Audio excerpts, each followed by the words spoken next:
बिस्मिल्लाहिर्रहमानिर्रहीम। अस्सलाम वालेकुम। आज मैं बना रही हूँ खजूर के पकोड़े। रमज़ान की मुनासबत से इसे आप अफ्तारी का हिस्सा भी बना सकते हैं या रेगुलर डेज में भी बना सकते हैं। तो खजूर के पकोड़े बनाने के लिए हमें चाहिए होंगी खजूरें, गुठलियाँ निकाल दीजिएगा। 300 ग्राम सीडलेस खजूरें चाहिए होंगी और मैदा 1 कप, बेकिंग पाउडर 1 टीस्पून, सफ़ेद तिल 3 टीस्पून और ऑयल 1 टेबल स्पून और पकोड़ों के ऊपर डालने के लिए थोड़ा सा शहद चाहिए होगा। सबसे पहले आप एक बोल में मैदा,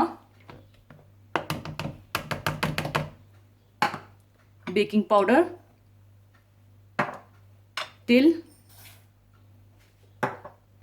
और तेल डालकर अच्छा सा मीडियम थिक बैटर तैयार कर लें।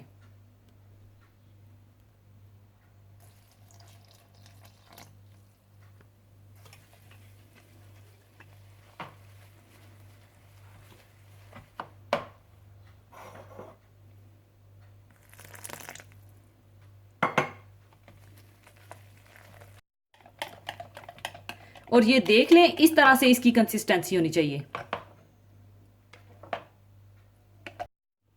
इसके बाद आप तेल गरम कर लीजिए और खजूरों को बैटर में डालकर तल लीजिए।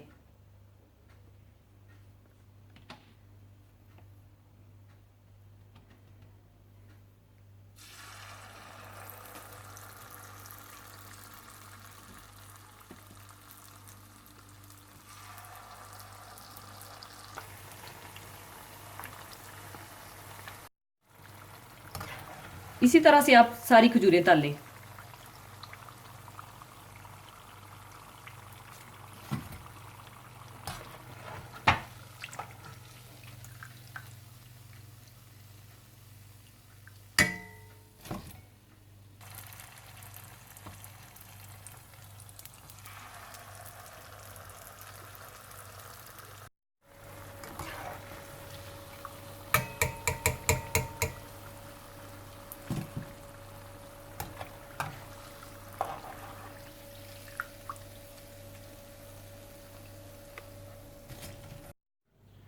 इसके बाद ऊपर आप इस तरह से शहद डाल दें।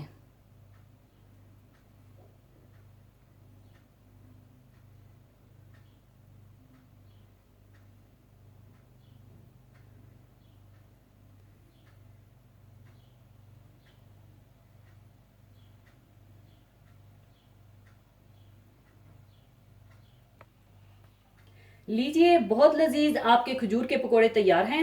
इसे आप आराम से बनाकर 2-3 दिन तक रख सकते हैं। तो ज़रूर बनाइएगा और ऊपर शहद डालकर सर्व कीजिएगा।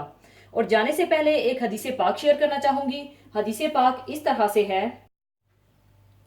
रसूलुल्लाह सल्लल्लाहु अलैहि वसल्लम लोगों को हुक्म फरमाते थे कि अय्याम बैज़ यानी महीना की 13वीं, 14वीं, 15वीं को रोज़ा रखा करें और फरमाते थे कि महीने के इन 3 दिनों के रोज़े रखना अजर व सवाब के लिहाज से हमेशा रोज़ा रखने के बराबर है। नमाज और ज़कात की तरह रोज़ों का एक निसाब तो इस्लाम का रुकन और शर्त लाजम है, जिसके बगैर किसी मुसलमान की ज़िंदगी इस्लामी ज़िंदगी नहीं बन सकती। और वो रमज़ान के पूरे महीने के रोज़े हैं।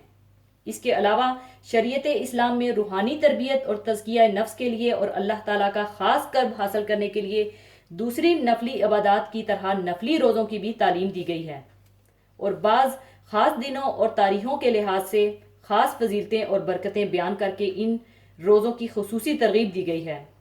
लेकिन इसी के साथ साथ आप सल्लल्लाहु अलैहि वसल्लम ने इस बात की भी पूरी एहतियात फरमाई कि लोग नफली रोज़ों में हद एतदाल से आगे ना बढ़ें और इनका अहतमाम और पाबंदी फ़र्ज़ रोज़ों की तरह ना करें, बल्कि हुदूद अल्लाह का लिहाज रखते हुए अपने फ़राइज़ को फ़राइज़ की तरह अदा करें और नवाफिल को नवाफिल के दर्जे में रखें।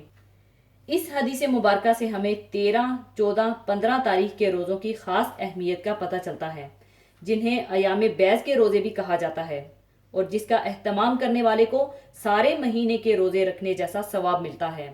इसी के साथ मैं आपसे इजाज़त चाहूँगी। अपना बहुत ख्याल रखिएगा, दुआओं में याद रखिएगा। अल्लाह हाफिज़।